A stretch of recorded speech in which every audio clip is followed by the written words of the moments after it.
what are infinitives. Now, what is an infinitive? An infinitive is a base form of a verb followed by a do. Now let's look at these sentences. A want to go, they try to find faults with us. The forms to go and to find out are infinitives.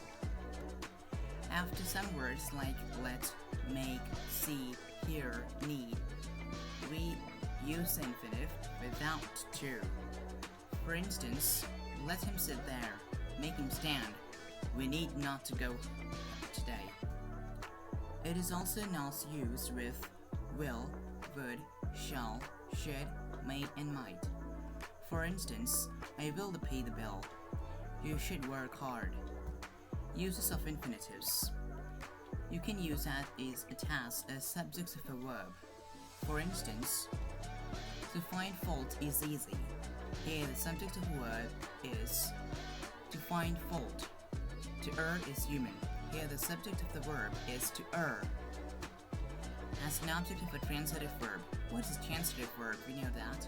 A transitive verb is a verb which requires direct objects to complete a meaning of the word.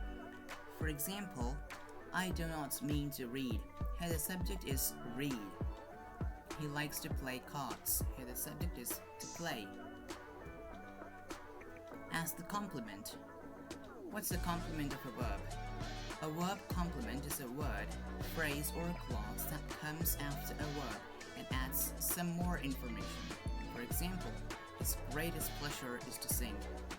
Here, sing is the complement of the verb. His custom is to write daily. Here, write is the complement of the verb. Okay, the infinitive may be active and passive too.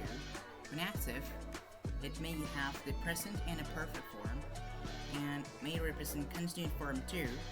When it is passive, the infinitive has a present and a perfect form. So thank you everyone for watching this video, and please do subscribe and share my video to get more videos like these.